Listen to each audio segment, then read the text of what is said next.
looks like it still wants to snow, but it has stopped here. Although it's showing a little graphic there, it's still snowing a little bit. But the real concern is the wind. 50-mile-an-hour north-northwest winds makes it feel like 5. So wind chills are going to be an issue today. The temperatures just keep dropping as we're going through the morning hours. Look at the wind chill, 0 up in the Poconos. That's what I get to go home to.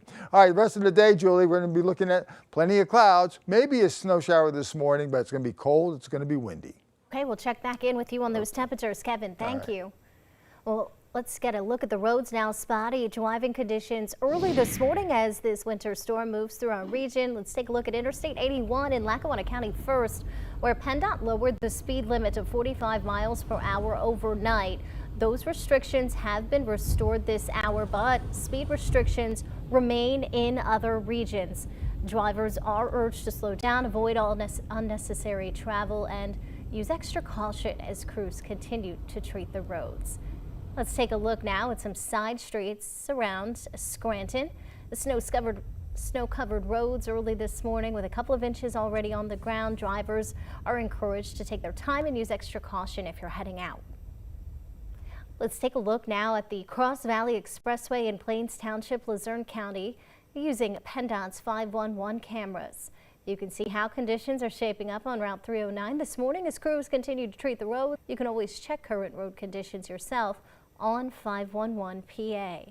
If you're out in the snow or noticing any tricky road conditions where you are, we want to see it. Scan the QR code to upload your photos or videos to 2822 News, and you could see it on air or online. Several people are displaced after a major fire tore through a Shamokin neighborhood. The blaze prompted a large emergency response and knocked out power in parts of Coltmont. 2822's Brian Orbit brings us the latest. Firefighters from across the region converged in Coltmont to tackle a fast-moving fire. Check out the massive flames shooting from one of 3 homes that became engulfed Saturday morning. 2 other homes were also damaged. The fire quickly escalated to a 4th alarm, pulling in fire crews from multiple departments. This, particular fire was complex with how many different structures that we had involved. So when you have homes that are so close together and there's so much fire involvement off of the get-go, it's just very easy for it to spread until you get fire crews on scene. Coltmont Deputy Fire Chief Marshall Merarkey says he was the first to arrive on scene. When he arrived, 3 homes were already heavily involved. As crews worked to knock down the flames, safety became a major concern. There was a firefighter at some point that ran out of air but was making his way out of the structure.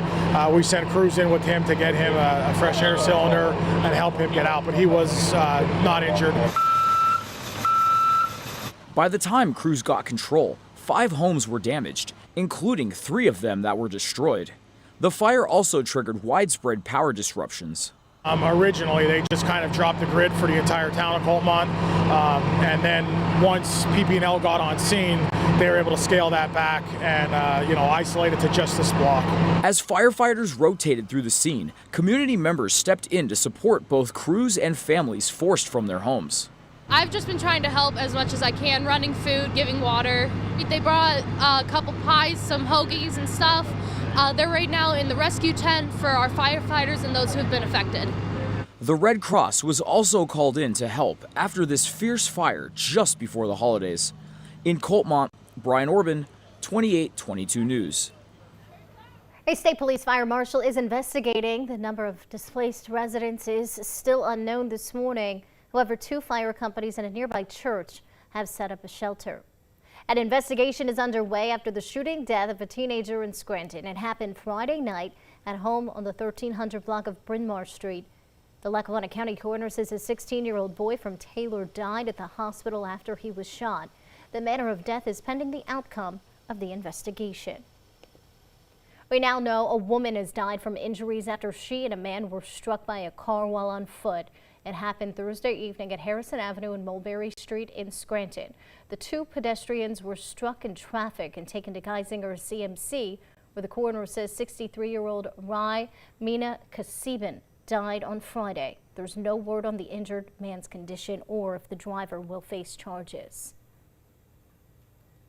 Elsewhere, one man is dead after a police-involved shooting in Williamsport. It happened Saturday at a home on Fairmont Avenue. State police say they assisted South Williamsport officers after 49-year-old Michael Hughes reportedly threatened to shoot someone. Authorities say Hughes invited police into his home, then pulled a gun, prompting officers to fire, killing him. All officers involved are on administrative leave while the investigation continues. A family-owned business in Scranton is reeling after a hit-and-run crash that badly damaged their property. The owners are now looking for answers, hoping someone will come forward. 2822's Colby Hughes explains. A chain-link fence lies crumpled on the grounds of the garden path in Scranton's Greenridge section. It happened Tuesday afternoon after a driver mowed down the fence during the business's busiest season of the year. The phone rang and I answered. It was my son, and I could tell by the frantic tone to his voice that something was off.